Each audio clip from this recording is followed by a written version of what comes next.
parle du deuxième film de la semaine, The Report, de Scott Burns, réalisateur américain, avec notamment Adam Driver, Annette Bening, John Hamm, Michael C. Hall, Ted Levine, enfin, il y a plein de monde dans ce film. Film qui est, pour être franc, un peu discret. Oui. Je ne l'ai pas vu C'est partout, normal, on c'est n'en a normal. pas parlé partout, C'est pas normal. il est un peu étouffé comme ça. Tu sais, c'est le genre de film où tu te dis, il est candidat aux Oscars, mais il est dans Non. la pile de ceux qui vont pas l'être. Tu vois ce que je veux dire? Ah, Il ouais, a mais essayé, un peu comme The Frontrunner avec Hugh Jackman il y a 2 ans, là, ou il y a un an. Oui, Où tu dis, ça c'est un film taillé pour les Oscars, tu vois, les Oscars, pardon, Hugh Jackman, rôle du futur président. Et ben non. Et ça a l'air d'un peu pareil ici, avant même de commencer. La raison principale, c'est que c'est un film Amazon déjà. Ah, voilà. Donc chez nous, il sort en salle, mais je suis pas certain qu'il va sortir en France, par exemple, tu vois. Je sais pas non plus. Parce que c'est un vrai film Amazon dans le sens où Amazon commence à essayer de faire comme Netflix, c'est-à-dire ne plus forcément passer par la case cinéma. Oui. Donc je ne sais pas du tout si le film va sortir en France ou pas. Mais voilà, ce changement un petit peu de politique d'Amazon, pardon, fait que ces productions passent peut-être un peu plus inaperçues qu'avant. Le film parle du coup, à la suite des attentats du 11 septembre, Daniel Jones se voit confier la délicate enquête sur les techniques d'interrogation de la CIA et après plusieurs années d'enquête approfondie, il découvre l'existence de pratiques de torture immorales et cruelles, tiens ça me dit quelque chose, que la CIA a longtemps tenté de passer sous silence. Donc ça c'est le fameux rapport. Hein. Ouais. Je propose qu'on s'écoute du coup un extrait de la bande-annonce. After 9/11, everyone was scared. Scared it might happen again. It was my second day of grad school. Next day, I changed all my classes to national security. Morning, Dan. Morning, Senator. Have you seen the story today in the New York Times? Evidently, the CIA destroyed tapes of interrogations of Al-Qaeda detainees. I want to find out what was on the tapes and why they were destroyed. No paper. Paper is a way of getting people in trouble at our place. At our place, paper's how we keep track of laws. Film du coup qui attaque un petit peu ce dossier chaud des États-Unis, Guantanamo entre autres. Entre autres. Entre autres, oui. Abu Ghraib. Entre autres. Bref, des gens avec des sacs sur la tête qui se font arroser avec de l'eau et d'autres, j'en passe des chouettes anecdotes. Film du coup qui plonge les deux pieds dans le plat. On l'a dit, c'est réalisé par Scott Burns, qui est un scénariste américain qui aime bien faire des films qui ont un message.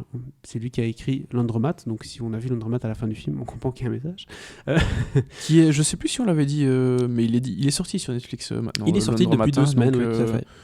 Donc n'hésitez pas à aller voir cette critique. Allez écouter notre critique de Venise. Hein. Tout à fait, la critique de Venise, et puis aller voir le film qui est une belle critique des optimisations financières aux États-Unis et des évasions fiscales, tout simplement. Ouais. Ici, c'est pas le cas, on parle de la CIA et des méthodes douteuses de la CIA. Alors, comment se construit le film, Thibaut ? Est-ce que c'est vraiment un pur film d'enquête où il construit le dossier, ou c'est plutôt un film où il va attaquer avec un procès ou bordel ? Enfin, dans quel genre on est là ? C'est un film très procédurier. D'accord. Je vais remettre un peu dans le contexte cette histoire de rapport. On est tous maintenant au courant, évidemment, des techniques d'interrogation de la CIA qui, après le 11 septembre, en fait, s'apparentent toutes à peu près à de la torture, concrètement. Oui. Ils ont une carte blanche. Hein. C'est ça. Parce qu'ils ont trouvé 2 psychologues qui pensaient avoir des nouvelles techniques d'interrogation. Le truc, c'est que aucune de ces techniques n'a pu être prouvée scientifiquement. Du coup, déjà certains ont des doutes quant à son efficacité.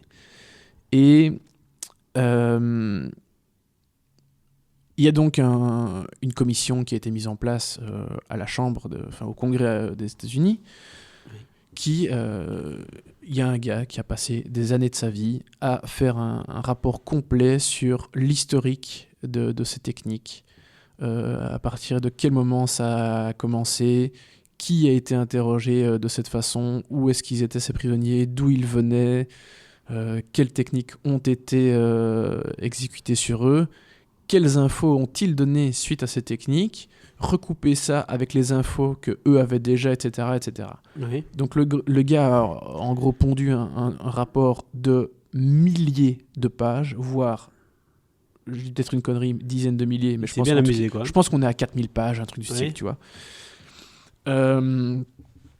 Où il te descend En ces flèche. techniques enfin, ces tortures, en fait. Oui.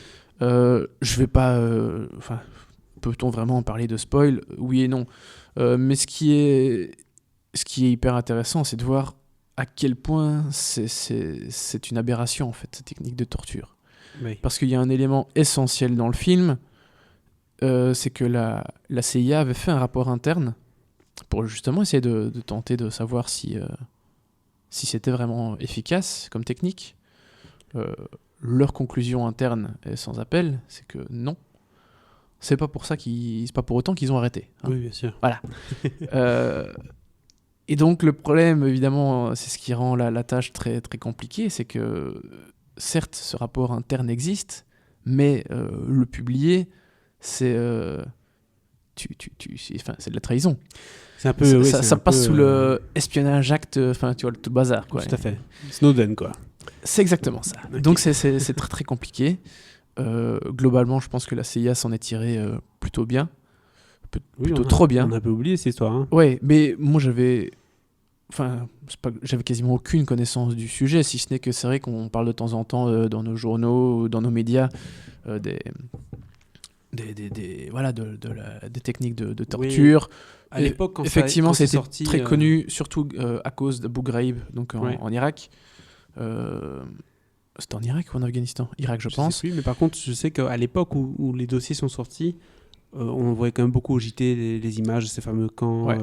Et Tu les vois en tunique voilà, orange avec on tabassait des gens dans les couloirs. Enfin, on voyait les images qui sortaient. C'est mentionné un peu dans le film. Mais après, c'est vrai que 5 ans plus tard ou quoi, Ouais. plus aucune mention. Et ce rapport, il date de 2012-2015, quelque chose comme ça.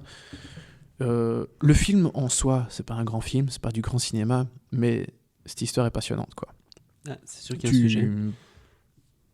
Parce que le gars qui a fait le rapport, en fait, il l'a écrit dans les locaux de la CIA, dans une pièce dans laquelle, enfin, il avait quasiment lui seul accès, ou presque, plus les 2-3 personnes qui l'ont aidé. Mais globalement, la CIA n'avait pas accès à cette pièce.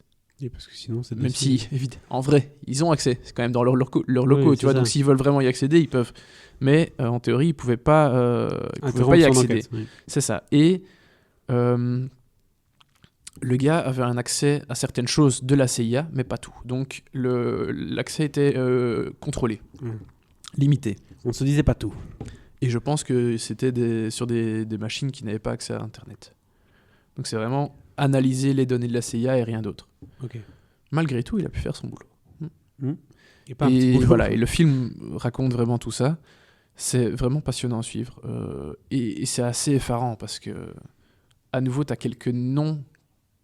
En fait, pour ceux qui ont déjà vu plusieurs films ou documentaires, reportages sur toute cette période des États-Unis, donc c'est-à-dire du 11 septembre jusqu'à à peu près le début des années Obama. L'administration Bush, quand même. Voilà, globalement, l'administration Bush, tu as des noms qui reviennent. Dick Cheney, évidemment. Je pense qu'il est mentionné qu'une seule fois ici, mais il pourrait l'être si tu connais un peu le personnage de Dick Cheney, tu sais que c'était globalement lui qui dirigeait le bazar. Mais tu as aussi des noms d'avocats qui...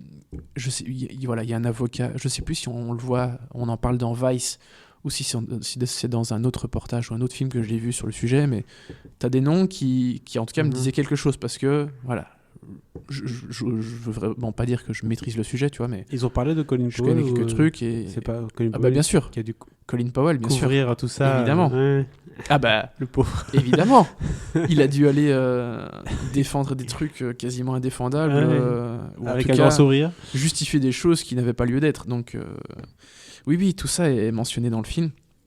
Et voilà, vraiment, j'ai beaucoup aimé. C'est vraiment pas un grand film de cinéma. C'est hyper procédurier. Donc, on donc, n'en parle pas pour les Oscars. ça commence en 2012, machin, un truc, et puis tu passes à la suite, et ainsi de suite, et ainsi de suite. Voilà. Mais c'est globalement 2h30, quelque chose comme ça de film, un peu moins. Même. Il est un peu long. J'ai pas trouvé le temps long. Ah non, il dure 2 heures. Mais j'ai pas du tout trouvé le temps long parce que vraiment, c'est passionnant. Vraiment très Bon, très donc passionnant. la structure est un peu classique, etc. Mais par contre, ça reste un film passionnant de par son histoire, de par son écriture sans doute. Ouais. Et Adam Driver, du coup, dans tout ça, Top. Tout le Toujours. casting. Vraiment. tout le casting est top. Voilà. Ouais. Et vraiment, Scott Burns a fait un très bon boulot. Tu vois que les trucs politiques, etc., il aime bien. Hein. Oui, ça, c'est Parce sûr. qu'effectivement, il y a eu Laundromat, comme tu as dit, The Report. Il est aussi scénariste du prochain James Bond, dont le tournage vient de se terminer. Hein. Oui. Mourir peut attendre. Oui, et Hein. puis bon, un James Bond, tout se passe bien apparemment sur le tournage, hein, ça s'est bien passé. Oui. Ils se sont bien amusés, il n'y a plus de problème. Ouais. Et on lui doit aussi à Scott Burns le film de Tom McCarthy, là, The Loudest Voice, On n'a pas fini de le voir, hein, lui. qui va encore parler de politique. C'est un peu et comme des- notre et des ami Adam médias. McKay, on va encore le voir sur ces sujets-là. C'est ça. Il a un petit côté Adam McKay. L'humour en moins peut-être, un peu moins drôle peut-être, je sais pas. Ah, The Report, c'est pas drôle du tout. Voilà. C'est pas drôle. Voilà. Donc on enlève l'humour. mais c'est ça pas reste pour ça un peu qu'il va. hein. Tout à fait. Donc, film sérieux, film prenant sur le fameux rapport contre la CIA et leurs méthodes douteuses. Thibaut, tu donnes quoi, du coup, à The Report ? 2 étoiles parce que c'est Ça pas un sent- grand film. Je serais tenté de te dire un peu plus parce que c'est vraiment passionnant, mais je vais rester modéré. Mais c'est un bon 2 étoiles. 2 étoiles pour The Report.